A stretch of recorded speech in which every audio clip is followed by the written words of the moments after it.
বিন্দু বলিল, সে অহংকার আমি করিনি, কিন্তু তুমি ভেবে দেখো, একটা পয়সাও দিতে গেলে তুমি কার পয়সা দাও? অন্নপূর্ণা চেঁচাইয়া উঠিলেন, কার পয়সা দিই?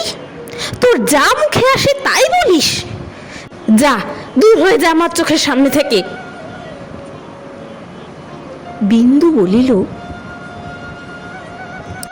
দূর, আমি রাত পোহালেই হব, কিন্তু কার পয়সা খরচ করো সেটা দেখতে পাও না? কার রোজগেরে খাচ্ছ পচ্ছ সেটা জানো না? হঠাৎ কথাটা বলিয়া ফেলিয়া বিন্দু স্তব্ধ হইয়া থামিল। অন্নপূর্ণার মুখ সাদা হইয়া গিয়াছিল।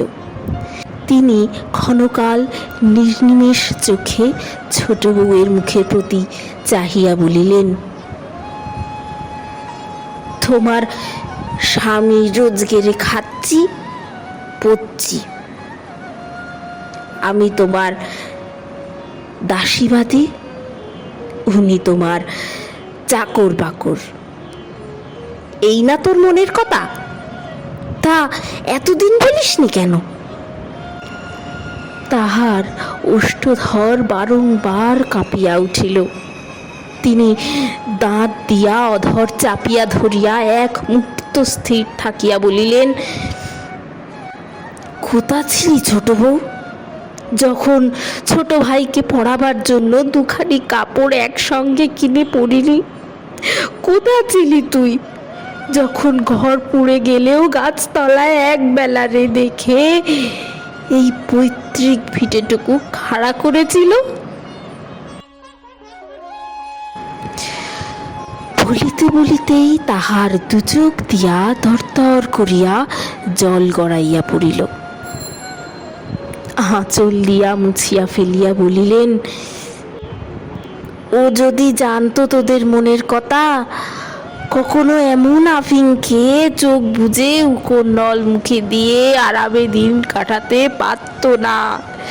সেই লোক যে ও নয়।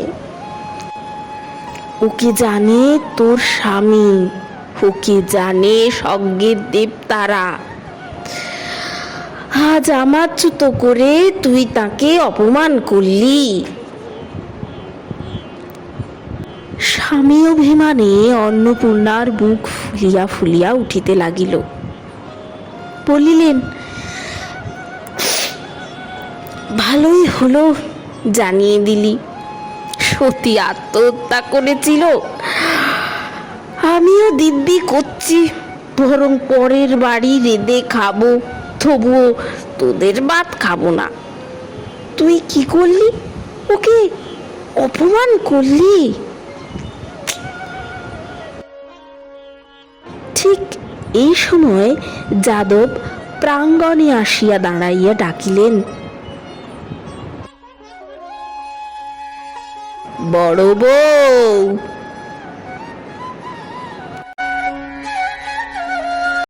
স্বামীর কণ্ঠস্বরে তাহার অভিমান ঝটিকা ক্ষুব্ধ সাগরের মতন উত্তাল হইয়া উঠিল। ছুটিয়া বাহিরে আসিয়া বলিলেন, ছি ছি, যে লোক নিজের ছেলেকে খেতে দিতে পারে না, তার গলায় দেবার মতন দড়ি জোটে না কেন? যাদব হতবুদ্ধি হইয়া গিয়া বলিলেন, কি হলো গো? কি হলো? কিচ্ছু না। ছোট বউ আজ স্পষ্ট করে কয়ে দিলে আমি তার দাসী, তুমি তার চাকর। ঘরের ভিতর বিন্দু জিভ কাটিয়া কানে আঙুল দিল। অন্নপূর্ণা কাঁদিতে কাঁদিতে বলিলেন, আমার একটা পয়সা কাউকে হাতে তুলে দেবার অধিকার নেই। তুমি বেঁচে থাকতেও আজ আমাকে এ কথা শুনতে হলো। আজ তোমার সামনে দাঁড়িয়ে এই শপথ করছি, ওদের ভাত খাবার আগে যেন আমার বেটার মাথা খেতে হয়। বিন্দুর অবরুদ্ধ কর্ণরন্ধ্রে এ কথা অস্পষ্ট হইয়া প্রবেশ করিল। সে অস্ফুটিক কি করলে দিদি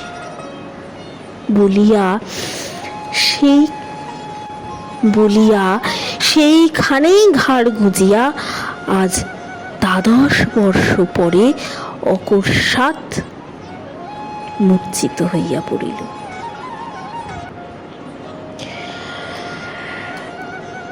নতুন বাড়িতে যাদব, অন্নপূর্ণা ও অমূল্য ব্যতীত আর সকলেই আসিয়াছিল।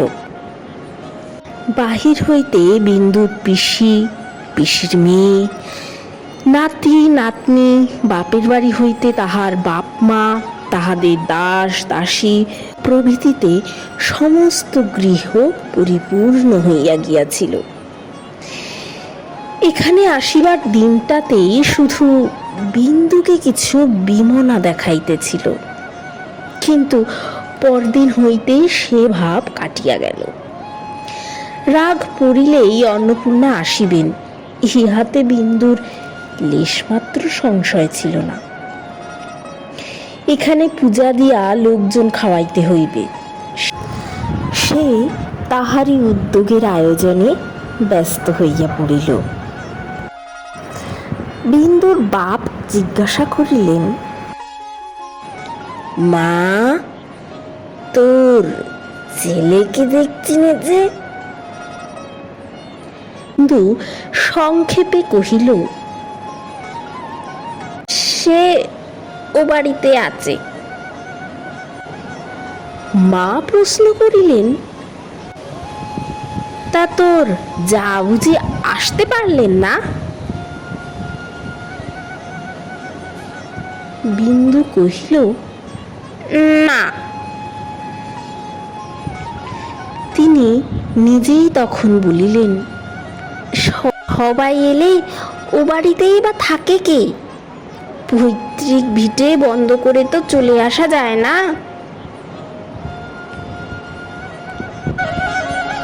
বিন্দু চুপ করিয়া কাজে চলিয়া গেল।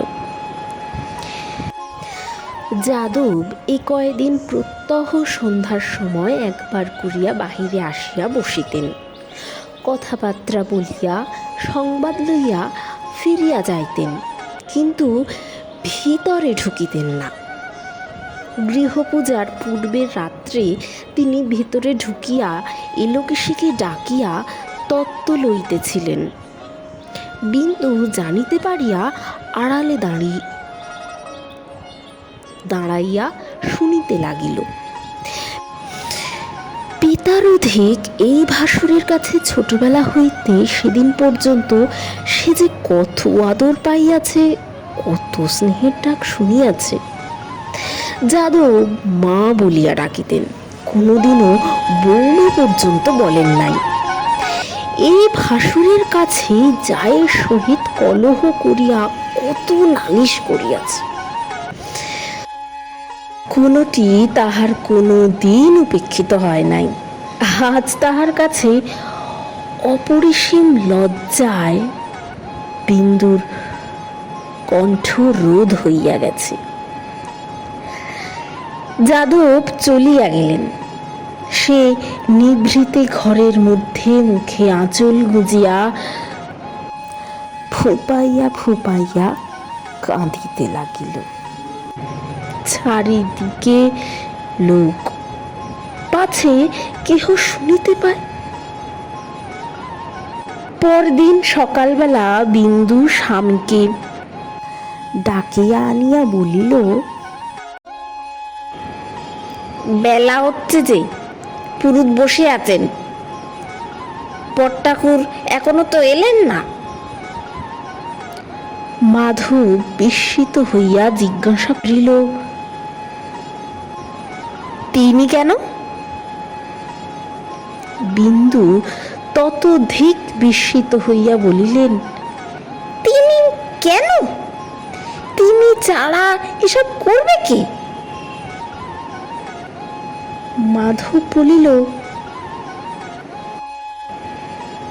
হয় আমি না হয় ভগ্নিপতি প্রিয়বাবু করবেন, দাদা আসতে পারবেন না। বিন্দু ক্রুদ্ধ হইয়া বলিল, আসতে পারবেন না বললেই হলো? তিনি থাকতে কি কারো অধিকার আছে? না না, সে হবে না। তিনি ছাড়া আমি কাউকে কিচ্ছু করতে দেব না।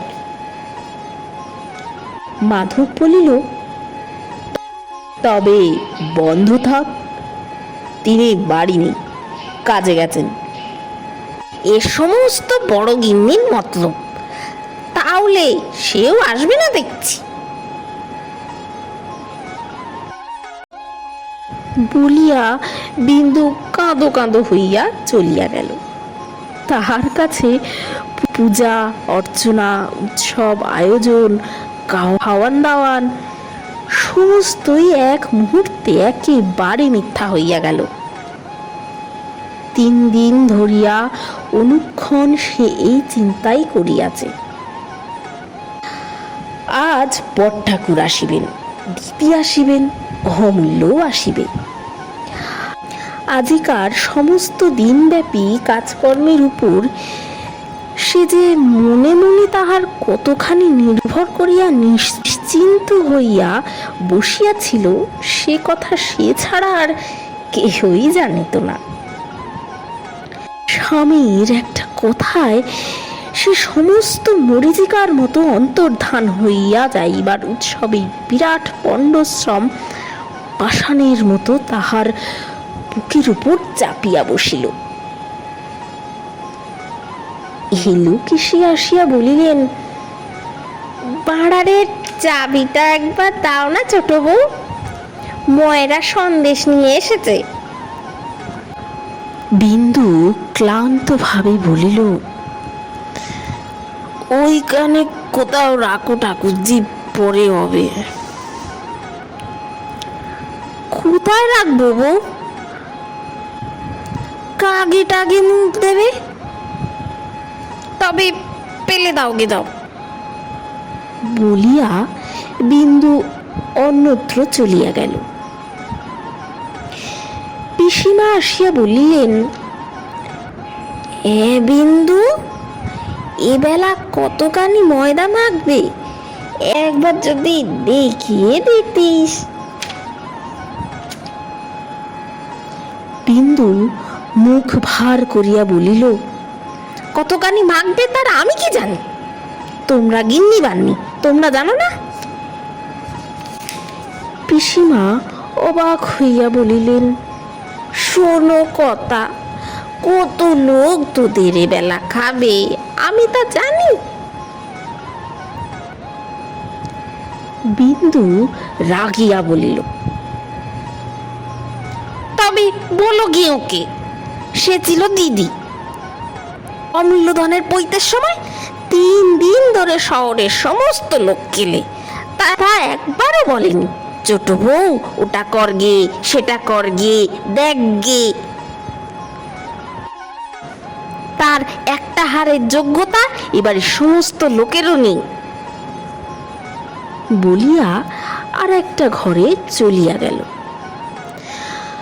কদম আসিয়া জিজ্ঞাসা করিল, দিদি, জামাইবাবু বলছেন পুজোর কাপড় চোপড়গুলো।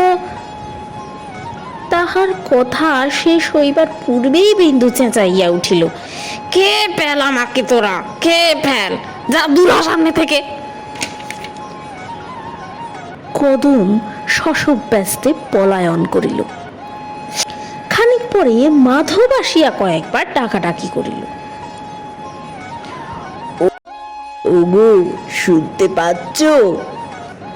বিন্দু কাছে সরিয়া আসিয়া ঝংকার দিয়া বলিল, পাচ্ছি না, আমি পারবো না, পারবো না, পারবো না, পারবো না। ওলো। মাধব অবাক হইয়া চলিয়া গেল। বিন্দু বলিল, কি করবে? আমার গলায় ফাঁসি দেবে? না হয় তাই দাও। বলিয়া কাঁদিয়া দ্রুত পদে সরিয়া গেল। বেলা বাড়িয়া উঠিতে লাগিল। বিন্দু বিনা কাজে ছটফট করিয়া এই ঘর ও ঘর করিয়া এ বলি লোকের দোষ ধরিয়া বেড়াইতে লাগিল। কে তাড়াতাড়ি পথের উপর কতগুলি বাসন রাখিয়া গিয়াছিল। বিন্দু টান মারিয়া সেগুলি উঠানের উপর ফেলিয়া দিয়া কি করিয়া কাজ করিতে হয় শিখাইয়া দিল। কার ভিজা কাপড় শুকাইতেছিল, উড়িয়া তাহার গায়ে লাগিবা মাত্র টানিয়া খণ্ড খণ্ড করিয়া ছিঁড়িয়া ফেলিয়া কি করিয়া কাপড় শুকাইতে হয় তাও বুঝাইয়া দিল। যে কেহ তাহার সামনে পড়িল সেই সভয়ে পাশ কাটাইয়া দাঁড়াইল।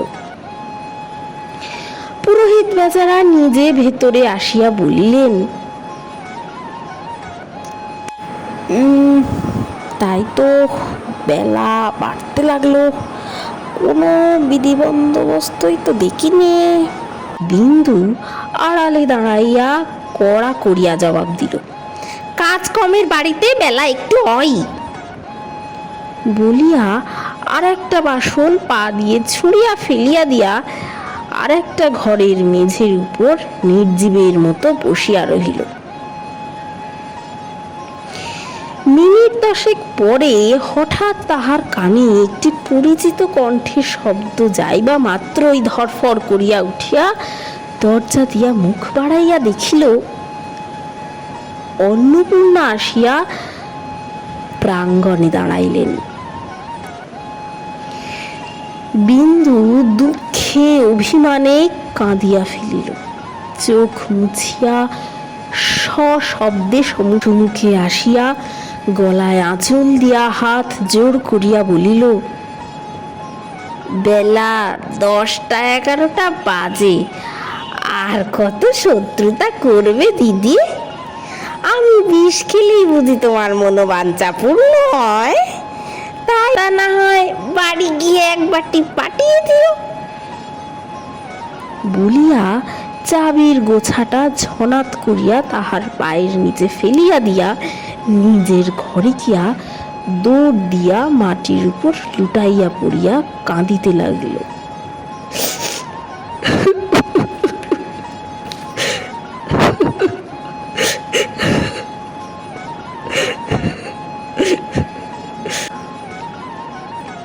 অন্নপূর্ণা নিঃশব্দে চাবির গোছাটা তুলিয়া লইয়া দৌড় খুলিয়া ভাঁড়ারে গিয়া ঢুকিলেন।